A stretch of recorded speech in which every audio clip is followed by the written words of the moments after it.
हमारे विभिन्न ज्ञानवर्धक कार्यक्रम देखने के लिए आप हमें अभी सब्सक्राइब करें, बेल आइकन को प्रेस करें ताकि आप देख सकें हमारा कार्यक्रम सबसे पहले। और अधिक जानकारी के लिए फेसबुक पेज को लाइक करना न भूलें। जय माँ इंद्राक्षी। इंद्राक्षी धाम में दर्शकों आप सभी का हम हार्दिक स्वागत करते हैं। आज के दिन जिन जातकों का जन्म दिवस है, मैरिज एनिवर्सरी है, उन सभी को हमारी तरफ से बहुत बहुत शुभकामनाएं। आज का पंचांग 26 अक्टूबर दिन सोमवार सन 2020 आश्विन माह शुक्ल पक्ष संवत 2077, तिथि दशमी और एकादशी, लेकिन एकादशी का व्रत कल रहेगा। नक्षत्र शतभिषा, राहु काल 7:30 से 9, दिशा शूल पूर्व दिशा। एकादशी का व्रत इसलिए नहीं है आज क्योंकि दशमी सुबह 9 बजे के आसपास तक है और कल सूर्य उदय के साथ एकादशी की तिथि उदय हो रही है, इसलिए कल का व्रत ही एकादशी का माना जाएगा। आज हम बताना चाहते हैं कि जो हमने सुपारी चढ़ाई या पान चढ़ाया, तो चढ़ी हुई सामग्री जो बच गई है उसका हम क्या करें, या कुछ सामग्री ऐसी होती है जो हम दोबारा प्रयोग में नहीं लाते हैं, उसका हम क्या करें। फूल हैं, बहुत सारी चीज़ें हैं। अब देखो दशहरे तक सबके घर में पूजन ही रहा, तो बहुत लोगों ने हमसे पूछा, तो आज के इस विशेषांक में हम बता देते हैं। हालांकि पहले ये सारी चीज़ें हम आपसे बहुत पहले कर चुके हैं, एक हमने विशेष एपिसोड इसी पर बनाया था, लेकिन आज फिर सुन लीजिए कि ज़्यादातर हम क्या करते हैं, फूल सुपारी सारा बचा हुआ जो भी सामान होता है वो जा कर के पानी में डालाते हैं, जल प्रवाह कराते हैं। जो रुई की हमारी नीचे जोत बची होती हैं सब कुछ पानी में डालाते हैं, लेकिन मेरे हिसाब से हमें ऐसा नहीं करना चाहिए। क्यों? एक तो हम जल प्रदूषण करते हैं, गंदगी होती है जल में, कितनी जल की साफ सफाई के लिए कितना खर्चा होता है, सारी बातें होती हैं। सबसे अच्छा है कि जो पूजन सामग्री आपकी बच गई, कहीं भी कोई थोड़ा सा जंगल का एरिया हो, या तो थोड़ा सा अगर ज़्यादा सामान है तो गड्ढा खोद करके उसमें दबा दें साफ़ स्वच्छ स्थान पर, या कहीं जैसे बहुत ऐसे स्थान होते हैं जिसमें व्यक्ति नहीं प्रवेश करता, झाड़ी आदि होती हैं, साफ़ शुद्ध स्थान होता है, हमें वहाँ एक तरफ डाल देना चाहिए। अब जैसे हम पानी में रुई की बत्ती डालते हैं, उसमें घी लगा होता है, तेल लगा होता है। पानी को हम ही तो नहीं पीते, लेकिन बहुत से ऐसे जो और पक्षी हैं, पशु हैं, पीते हैं। और जहाँ बिल्कुल शुद्ध जल है तो उस जल को तो बहुत लोग पीते भी हैं। यही जल होते हुए किसानों के खेतों तक पहुँचता है, उसमें पिया भी जाता है कई बार।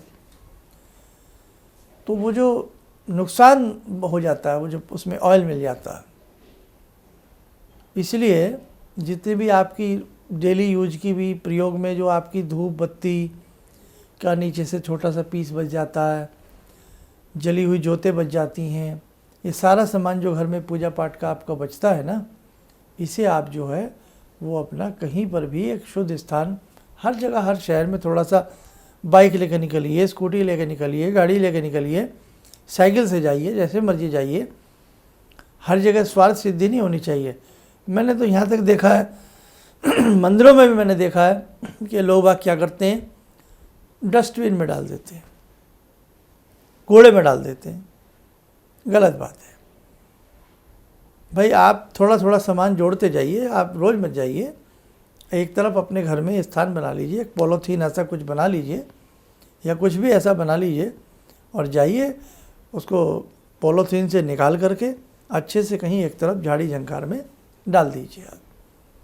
ठीक है, इतना आप जरूर करिएगा। और या ऐसा कोई कपड़े का थैला बना लीजिए, भाई पॉलीथीन तो सही नहीं रहती है, नुकसानदेह है। कोई ऐसा थैले का कपड़ा बना लीजिए, कुछ भी बना लीजिए, उसमें आप एक तरफ जा कर के वहाँ जंगल में कहीं भी एक तरफ।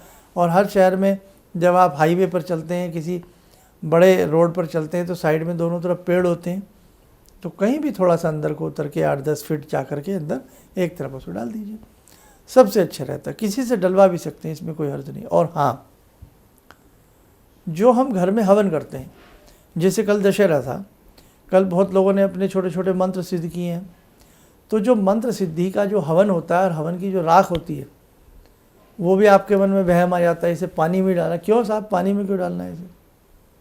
आपने मंत्र सिद्ध किए हैं, आपने अच्छे मंत्र पढ़े हैं, ये तो बल्कि भस्म है, शुद्ध भस्म हो गई। थोड़ी सी डिब्बी में भर के रख लेनी चाहिए।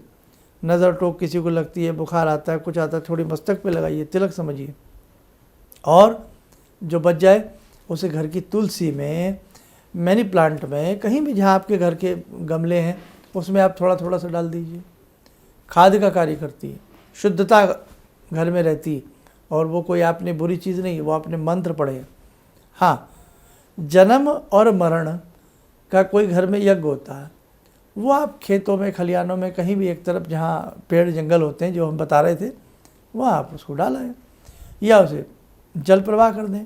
भाई वो तो मिट्टी है, मिट्टी मिल जाएगी पानी में। लेकिन अब डेली यूज की तो बहुत सारी सामग्री रोज़ घर में होती रहती है, तो कृपया उसे आप जल में ना डाला करें, और ना ही मन में कोई वहम ऐसा रखें कि वो जल में ही डालना ज़रूरी होता है। ठीक है। और दूसरी बात, अब जो हम शायद वो आपको बता ही दिया था हमने पहले कि जो आपने घर में जौ लगाए थे, जो जौ बोए थे, तो उसमें जो जौ हैं बहुत लोगों के घर में बच भी गए हैं थोड़े बहुत, तो वो भी उसी जल प्रवाह की उसमें सामग्री में जो आपने रख के आनी है डाल आइए। कुछ जो बच्चों की किताबों में रखिए। भगवान राम को कल दशहरे में आप सबने चढ़ाए होंगे, बचे हुए बहुत सारे जो बच गए हैं घर में, बहुत सारे बच गए। पहले अपने घर के दरबार में पूजा में चढ़ाइए, और फिर अपने आसपास के किसी मंदिर में आप गए होंगे बहुत लोग राम जी को चढ़ाने के लिए। तो कहने का भाव है कि आपको डेली की डेली बातें पता लगती रहनी चाहिए, ताकि आप भविष्य में उन चीज़ों को अच्छे से कर सकें। आपको देख के आपके बच्चे करें। आप देखते नहीं कि लोग, कोई ऐसा पुल आता है, ब्रिज आता है, नीचे पानी बह रहा होता है, कोई नदी बह रही होती है, कितना वहाँ पर गंदगी का ढेर लगा होता है। आधे लोग तो गाड़ी में से चलते चलते ऐसे फेंक देते हैं। कहाँ आपने उस चीज़ को घर में पूजा किया, मस्तक से लगाया, उन फूलों को भगवान के चरणों में चढ़ाया, और कहाँ ऐसे ढाँ देनी फेंक देते हैं। ये क्या क्या कर रहे हैं हम लोग? कहाँ हमारी श्रद्धा भाग रही है? पीछे से कोई आ रहा है, किसी के ऊपर गिर जाए, कोई उस पर जूता भी रखेगा, चप्पल भी रखेगा, और कहीं आप चोरी छिपे, क्योंकि भाई गवर्नमेंट क्यों चाहेगी आप पानी को गंदा करें, तो चोरी छिपे उसमें डालने का प्रयास करते हैं। तो ये ठीक नहीं है। आप इस मानसिकता को बदल लें। आप कहीं भी उसे पेड़ों में, कहीं भी जंगल में, एक तरफ किनारे में या खड्डा खोद के लगाएं, और नहीं तो घर के गमलों में, क्यारियों में तोड़ फोड़ के भी उसको डाल सकते हैं। वो खाद का काम कर देता है।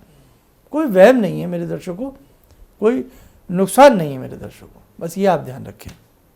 आइए, समय हो चला आज की ध्यानवाला में। आज की ध्यानवाला में हम जुड़ते हैं भगवान शिव शंभु से। ॐ आत्मा त्वं गिरिजामति सहचरा प्राणा शरीरं गृहं पूजा ते विषयोपभोगरचना निद्रा समाधिस्थिते सञ्चारपदयो प्रदक्षिणविधेः श्रोत्राणि सर्वागिरो यद्यात् कर्म करोमि तद्दखिलं शम्भोस्तवाराधनम् चन्द्रोद्भासितशेखरे स्मर हरे गंगाधरे शंकरे सर्पे भूषितकण्ठकर्णविवरे नेत्रोत्तवे स्वानरे दन्ते त्वकृतसुन्दरां वरदरे त्रैलोक्यसारे हरे मोक्षार्तिं कुरु चित्तवृत्त्यमचलं मन्येस्तु किं कर्म वे वन्दे देव उमापतिं सुरगुरुं वन्दे जगत्कारणं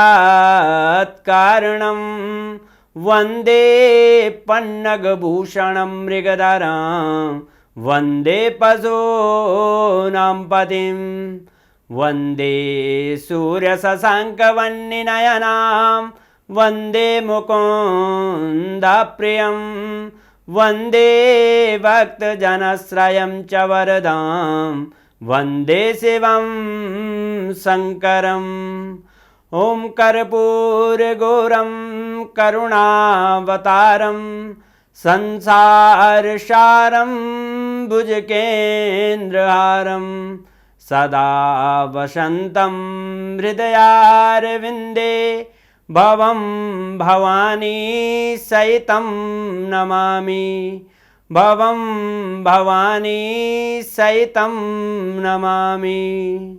कवच बना लें, ध्यान करें, शंभू का आशीर्वाद हम सबके ऊपर बरस रहा है।